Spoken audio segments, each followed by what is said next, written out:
लोकांनी त्याला वेडा म्हटलं, पण त्याच वेड्याने 75,000 करोडची कंपनी उभी केली आणि आज करोडो लोकांच्या हातामध्ये एकच ब्रँड दिसतो, तो म्हणजे टायटन.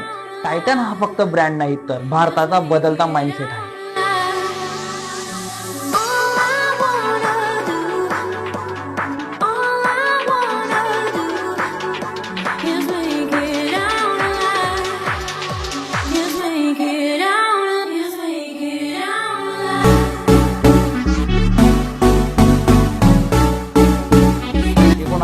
च्या आधी भारतात घड्याळ म्हणजे लक्झरी. त्या काळी हिंदुस्तान मशीन टूल्स या कंपनीची मार्केटमध्ये मोठी मोनोपॉली होती.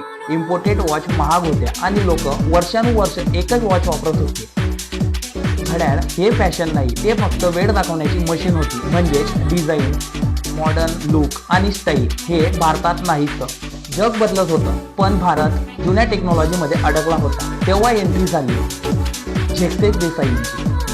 झेकसेक देसाई हे साधे बिझनेसमॅन नाही, ते विजनरी होते. ऑक्सफोर्ड युनिव्हर्सिटीमधनं शिकलेले, टाटा ग्रुपमध्ये काम करणारे, पण त्यांचे स्वप्न वेगळेच. भारत हा फक्त चीप प्रोडक्ट बनवणारा देश नाही, तर एक लक्झरी आणि प्रीमियम प्रोडक्ट सुद्धा बनवू शकतो. त्या काळी भारताला गरीब मानलं जायचं. लोकांच्या फॉरेनिंग ब्रँडवर विश्वास जास्त होता, पण देसाईंनी हार मानली नाही. ते गेले JRD टाटांकडे. टाटांना आयडिया सांगितली वर्ल्ड क्लास वॉच मॅन्युफॅक्चरिंग कंपनीची. पण काही लोक हसले, काहींनी इम्पॉसिबल म्हटलं, पण टाटांनी एकच शब्द विचारला, can India build the best? आणि तिथून सुरुवात झाली टायटन कंपनीची.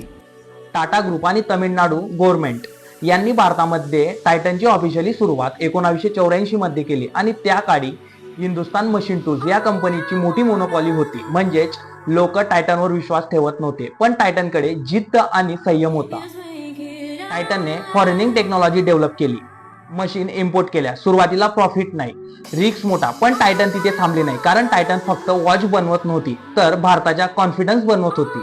त्याचबरोबर टायटनने भारतीय म्हणजे स्वदेशी वॉच लॉन्च केली आणि लोक शॉक झाले, कारण वॉच स्लिम, स्टायलिश आणि अट्रॅक्टिव्ह होती. खरा गेम तर इथे बदलला जेव्हा टायटनने वॉचेसच्या बाहेर विचार केला आणि लॉन्च केला तनिष्क लॉन्च करताच टायटन फायनान्शियल मॉन्स्टर बनला आणि 2025 मध्ये 75,000 करोडचा रेव्हेन्यू जनरेट केला. त्यापैकी नेट प्रॉफिट 5,000 करोड रुपये ठरला. टायटन आता फक्त वॉचेस मर्यादित नाही, तर लाईफस्टाईल पैकी एक आहे. आणि जर तुम्ही टायटनच्या कोणत्या तरी लाईफस्टाईल पैकी एखादी वस्तू खरेदी केली असेल तर कमेंटमध्ये नक्की सांगा की काय खरेदी केलं आहे. आणि व्हिडिओ आवडला असेल तर लाईक करा, शेअर करा आणि सबस्क्राईब बटनवर क्लिक करायला विसरू नका.